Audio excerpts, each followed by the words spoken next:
Okay, so have you ever heard of this word Selah? You know how you see it sometimes and you kind of just keep going? Yeah, it's one of those words you kind of skim over. Exactly, like it's just some biblical jargon. Right. But we're diving deep into this word Selah, where it comes from, what it really means, It's actually pretty fascinating. and how something so, well, ancient can still be relevant to our lives right now. Yeah. And what's so interesting about Selah is how it pops up in the Psalms, almost like it's a command to just pause. It's true, whenever I see it while I'm reading, it's like my brain's like, hold on, there's something more here. Exactly. It's definitely more than just a word. It feels like an experience. Right. And that's part of what makes it so powerful, this kind of embedded command, this intentional interruption. Okay, so what does it actually mean, though? Well, that's the million-dollar question. There is no one definition that everyone agrees on. Ah, so it's a mystery. Exactly. It's That- part of what makes Selah so captivating. I like it. Scholars have gone back and forth for centuries. I mean, think about it. Musical notation, contemplative silence, they've really gone through it. It's like we're piecing together a linguistic puzzle, right? Yes. So tell me, what are some of the interpretations? Some people believe that Selah was actually a musical directive, maybe signaling a pause for instruments or a change in the melody. Oh, wow. So even back then, they understood the power of just a well-placed pause. Exactly. And that takes us to another layer. Selah as this invitation for reflection. Yeah, because it's so easy to just kind of breeze over things. Imagine a world with no noise, no distractions, right? Mm-hmm. And this word Selah is nestled within these beautiful psalms, giving you that moment to really absorb what you just read, to let it resonate in the silence. It's like hitting the pause button on life for a second and letting the message really sink in. And in that sinking in, that's where the good stuff is. Okay, I like where this is going. So it's not just reflecting on the words or the situation. It's about quieting ourselves enough to actually hear something bigger than us. You got it. Think of it this way. Our minds are constantly going. It's like trying to have a conversation at a rock concert. Way too loud. Exactly.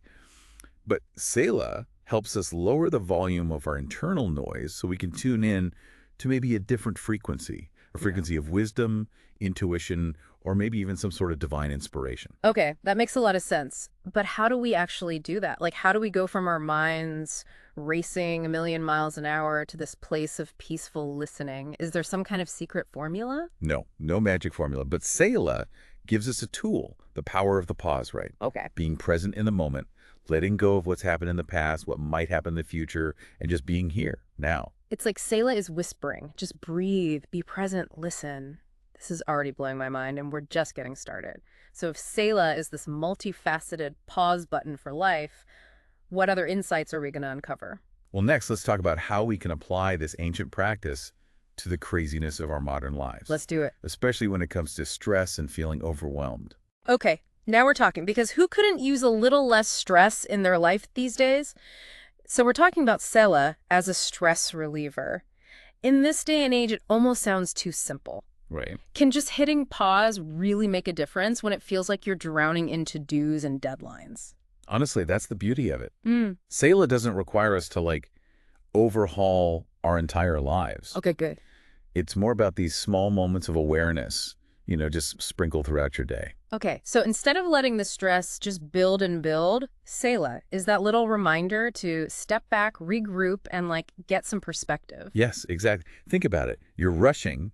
You're going from one meeting to the next. Your inbox is blowing up. And then you see that word Selah. Mm. Maybe in a devotional you're reading, or you jotted it down on a sticky note. Oh, I like that. And it's a circuit breaker, right? Okay. It interrupts that whole stress cycle. Before it spirals out of control. Exactly. It's like that split-second decision. Am I going to power through this on autopilot, or am I going to actually take a second and recalibrate? Yes.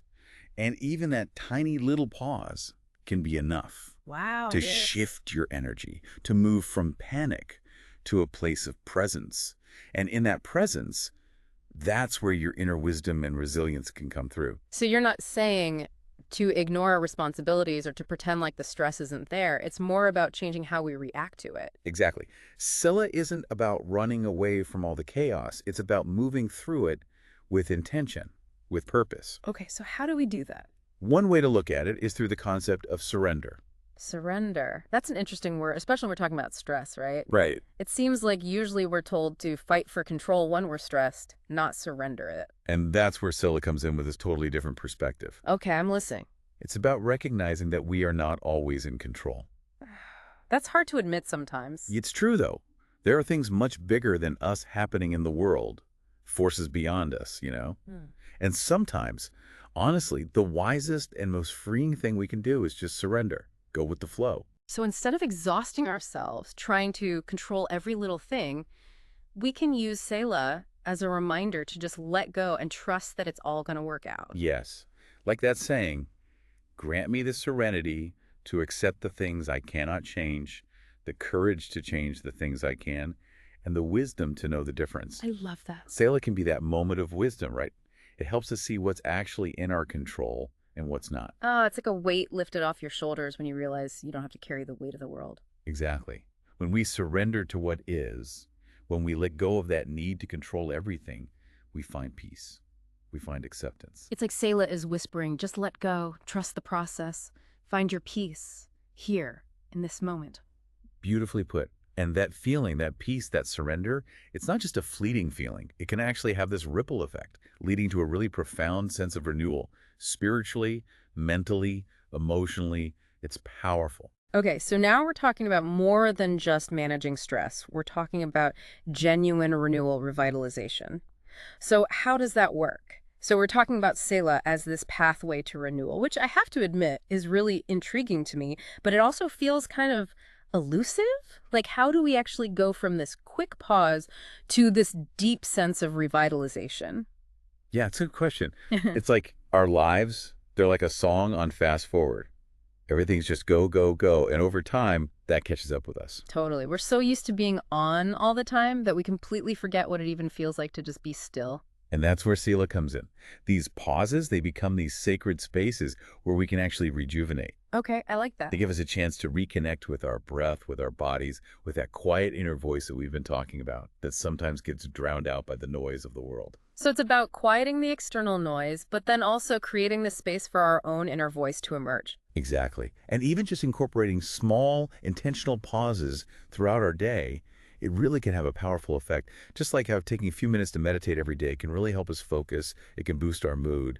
Sprinkling these Selah moments into our day can lead to this deep sense of revitalization, of renewal. It's like we carry this portable sanctuary around with us, Yeah. and we can hit the pause button whenever we need to and reconnect with ourselves. Think about taking it a step further. Imagine not just pausing, but using that quiet time to really think about your experiences, your relationships, your purpose. This is where Selah helps us grow spiritually. So we're going even deeper now, beyond stress management and renewal, to this place of real introspection and connecting with something bigger than ourselves. Exactly. Selah pushes us to think about the why. Why am I here? What are my gifts? What brings me joy? What mark do I want to leave on the world? These are big questions. They are. But Selah is there, nudging us to move from just existing to really living with purpose, with intention. I love that. If we take those pauses, if we really reflect on our lives through this lens of Selah, we start to notice things. We see patterns. We learn from our mistakes. We start to understand what actually matters. It's in those moments of quiet that we can really hear our inner truth and tap into something bigger than ourselves. This has been an incredible deep dive. From the history of Selah to how we can use it to deal with stress, to find renewal, and to really grow spiritually. It's pretty amazing how something so ancient can still be so relevant to our lives. So before we wrap up, what's the one thing you hope our listeners take away from our conversation today? I hope they actually try to work Selah into their lives. Yes. Even if it's just in small ways, right? Like taking a couple of deep breaths before they start work, pausing to really see the beauty around them, or maybe even deciding to set aside some time each day for reflection.